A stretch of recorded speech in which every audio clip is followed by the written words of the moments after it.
You've seen the movies where the lone sniper sits on the rooftop, takes one perfect shot from a mile away, saves the mission, and disappears into the shadows like some kind of tactical ghost. But what if I told you that almost everything Hollywood shows you about military snipers is complete dramatic nonsense? The real story involves more math, more patience, and way more teamwork than any blockbuster has ever bothered to show you. Let's start by absolutely destroying the Hollywood version of this job, because the myth of the lone wolf sniper needs to die a quick death right now.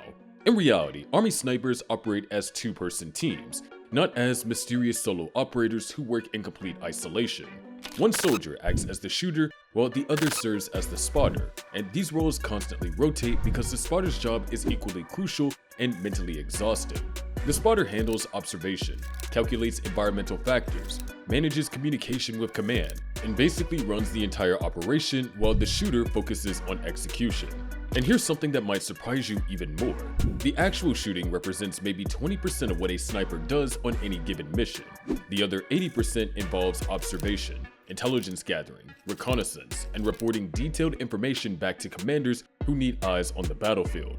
Modern military snipers function as mobile intelligence assets who happen to be incredibly skilled marksmen, not as video game characters racking up elimination counts. They're watching enemy movements, identifying high-value targets, assessing patterns, documenting positions, and feeding critical battlefield intelligence into the larger operational picture. The precision rifle is just one tool in a much larger mission set that requires patience, discipline, and an almost supernatural ability to remain completely still and focused for hours or even days at a time. If you're already realizing this is nothing like the movies, imagine what else you're about to learn in the next few minutes. So go ahead and smash that subscribe button because this story gets even more intense. But here comes the first real filter, the point where most soldiers dreaming of becoming snipers see that dream stop before it even begins. You don't just sign up to be a sniper when you join the military. The journey starts in specific roles like infantry or cavalry scout, where you first must prove yourself as a reliable soldier with strong basic skills. You need expert-level marksmanship, hitting targets with precision most regular shooters will never reach. You also need top physical fitness, because sniper training pushes your body far beyond normal combat standards. But the real test begins after that. Your command has to nominate you for sniper school. That means your leaders must believe you have not only the skill, but the mental discipline, emotional control, and judgment needed for the job, where every decision can have life or death consequences. They aren't looking for someone who thinks the role is cool. They want someone who shows patience, attention to tiny details, teamwork, and calm under chaos. One instructor remembered a candidate who shot perfectly and was in great shape, but couldn't stay still during an 8-hour field exercise. Small movements cost him his chance. Even after being nominated, the course at Fort Moore, Georgia, lasting 5 to 7 tough weeks, still sends many soldiers back. Trainees are judged on distance estimating, staying motionless, and making fast, high-pressure decisions. Now, here's where things get brutal, because what happens during those weeks at Fort Moore is where Hollywood's image completely collapses and reality becomes far more demanding than most people can handle. The training focuses on advanced marksmanship, fieldcraft, camouflage, observation, intelligence reporting, and working smoothly with unit operations. You're learning ballistics at a level where you must understand how wind changes bullet paths, how temperature and humidity affect ammunition, how Earth's rotation matters at long range, and how to calculate all of this quickly under pressure. You're training your eyes to catch tiny details in crowded environments, because real snipers are defined by observation, not just shooting skill. You learn to move across terrain without giving off visual signals, understand how light and shadows expose you, and even how plants respond when you pass through them. You practice estimating distances without tools, identifying targets far beyond normal visibility, and keeping your mind locked in for hours without drifting. The physical demands go far beyond lying behind a rifle. You're moving long distances with heavy gear, often at night, then hiding in cramped positions for 12 to 24 hours. Your body aches, circulation cuts off, and fatigue hits hard, all while instructors push you to stay perfectly still. Now ask yourself if you could hold one position for 6 hours without a sound.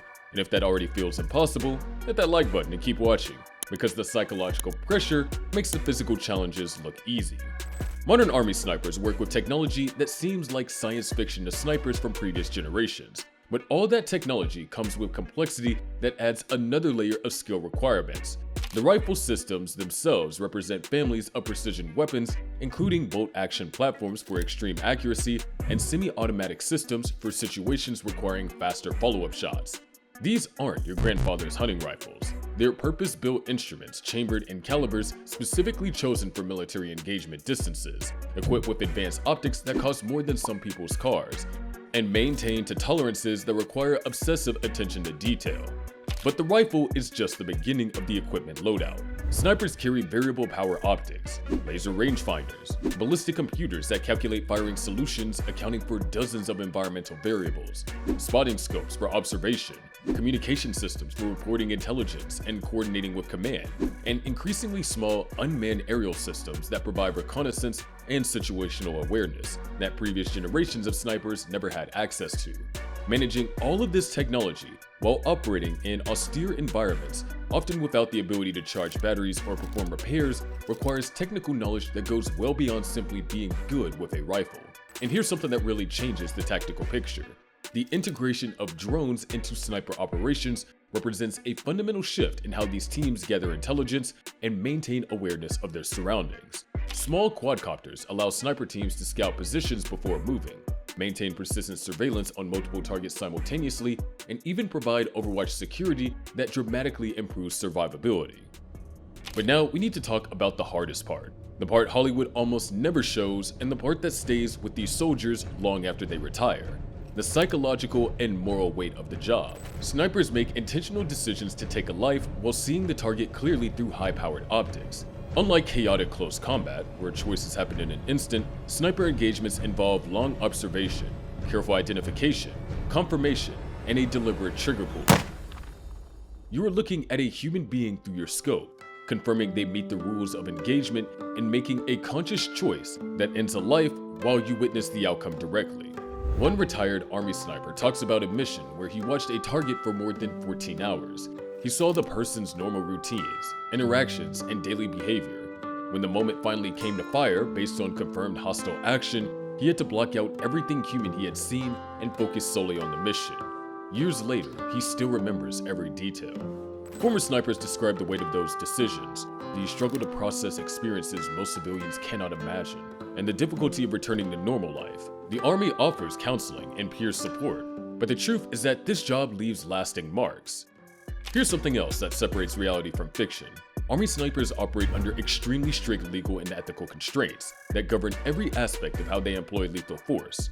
International humanitarian laws, US military rules of engagement, and command oversight create a framework where every shot must be legally justified, ethically defensible, and operationally necessary. Sniper training includes detailed instructions on law of armed conflict, rules of engagement specific to different operational environments, and the accountability procedures that ensure every engagement can be reviewed and scrutinized after the fact. This legal framework matters because snipers often operate in complex environments where distinguishing combatants from civilians requires careful observation and judgment. Urban operations especially create situations where the density of civilian populations, the proximity of protected sites like hospitals or religious buildings, and the difficulty of confirming hostile intent all combine to make engagement decisions extraordinarily complicated. Do you think you have what it takes to make life or death decisions through a scope and carry that weight forever? Drop a comment, hit that like button, and subscribe because we're breaking down the real stories behind the myths where Hollywood fiction gets stripped away and the real world hits a lot harder. And if this pulled you in, wait until you see what it actually takes to become a Navy SEAL in real life. See you there.